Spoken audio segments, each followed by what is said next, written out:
Although as Minister of National Defense, I had sighting reports of UFOs. I was too busy to be concerned about them at the time because I was trying to unify the Army, Navy, and Air Force into a single Canadian Defence Force. And that itself was a kind of battle to the finish. So this was not high on my agenda.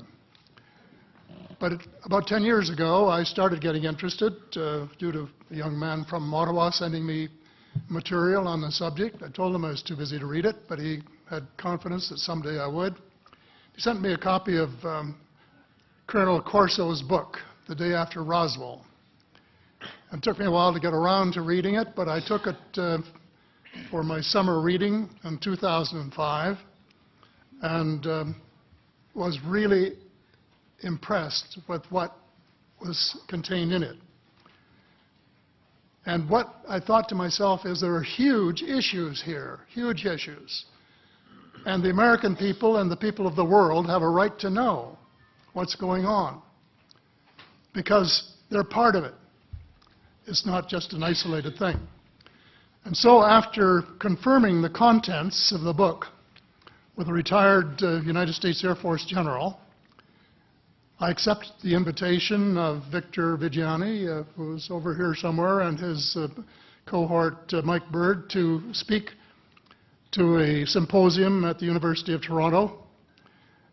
And I said, UFOs are as real as the airplanes flying overhead. That gave me the dubious distinction of being the first person of cabinet rank in the G8 group of countries to say so unequivocally.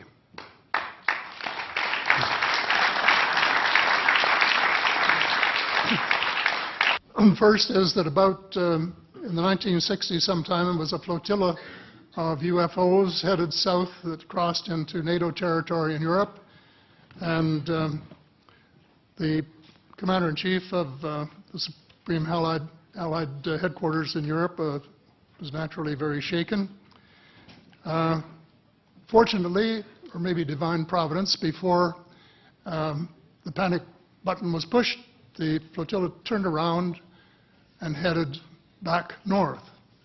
Obviously, they had thought maybe they were Russian and they were very concerned about it. Anyway, an investigation was launched into this whole subject, and a document was prepared which concluded that at least 4 species had been visiting Earth for thousands of years. And this is my own view at this stage as well. So, except for that, there are just a couple of things that we've talked about that I'd like to refer to. And one was that we were referring to them as they until this morning when Linda Moulton Howe, I think she was the first one, actually named 3 different species. I have brought my latest book called Light at the End of the Tunnel, A Survival Plan for the Human Species, as an aide-memoir, and I name 5 different species here. I'm aware of more now. As a matter of fact, I saw a document just a few days ago that mentioned 20. And I think you, Mr. Chairman, were interested in some of the places they might come from.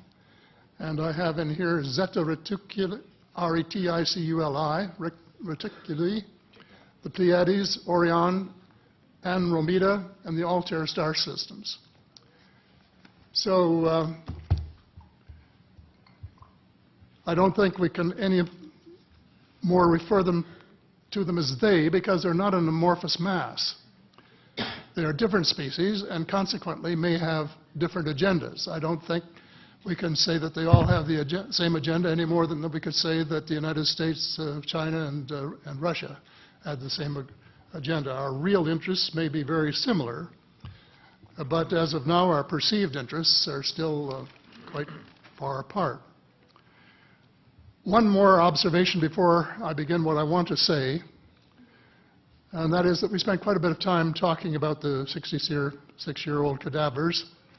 And I was glad to have Linda this morning finally say that there are live ETs on Earth at this present time, and at least 2 of them probably working with the United States government.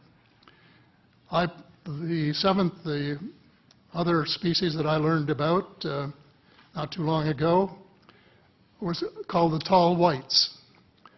And this is when Paula Harris broke the story just a few years ago. And through her good offices, I had the chance to talk for about 3 hours with former Airman Charles Hall and listen to this absolutely fascinating story of how he was working with, first of all, he was scared out of his skin, but after that, when he got to know them, how he was working with, and finally they became to trust each other and have a good working relationship with the tall whites at the gunnery range at Indian Springs in Nevada.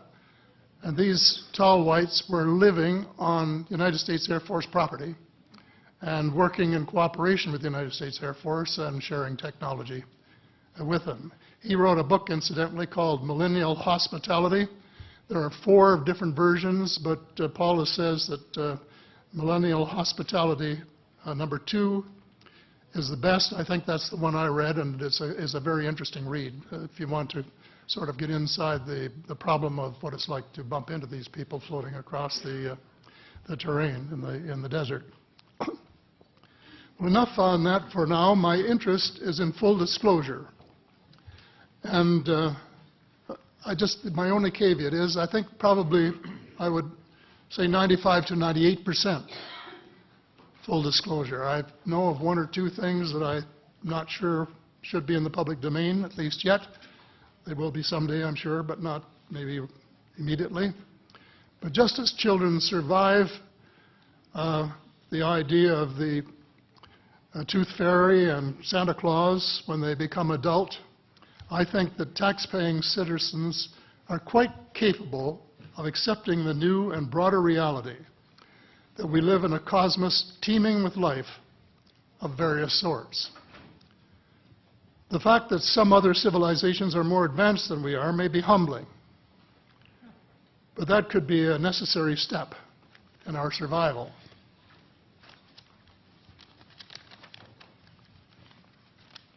The world is an unholy mess. We have at best until the end of this decade. In my book, I said we have 10 years to stop global warming if we don't want it to be beyond the point of no return. 2 years has gone past since it was written, so I say we have until the end of the decade to arrest global warming. Yet our leaders don't even talk about it very much except in a superficial way. They appear to be more interested in starting wars to control more oil and, in effect, prolong the gravity of the threat. Of course, even if they took the problem seriously, they wouldn't have the finances to finance the transition from oil to the clean economy, to clean energy, because we have an infinitely silly banking and financial system in the Western world.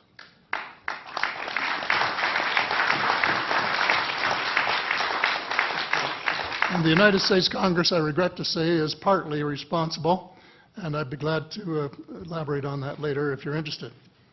And finally, they need the technology for clean energy. It exists, and it's being kept secret by the same vested interests who control our destiny. Who are these vested interests, and what are they up to? Well, Senator, you were talking about a military junta.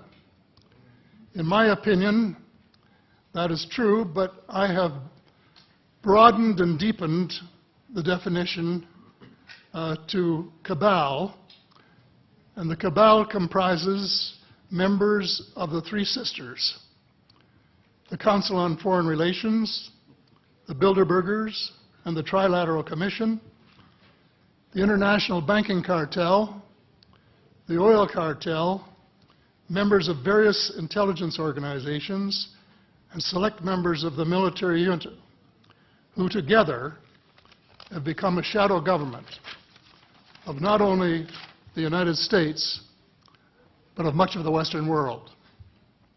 The aim of the game is a world government comprising members of the cabal who are elected by no one and accountable to no one.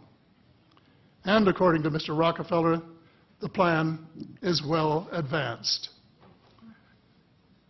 Does this help you to understand why our civil rights are being taken away from us? I say us, because Canada too is included in the grand plan. And the mere attempt to pursue the impossible pits neighbor against neighbor and the state power structure against everyone. All of the freedoms won by the millions of men and women who fought and died in World War II are being flushed unceremoniously down the drain. The only hope of peace is a negotiated settlement.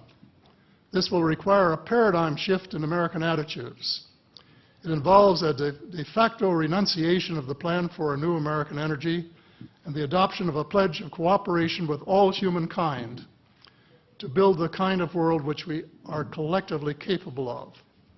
Young people everywhere need to be challenged by a noble cause.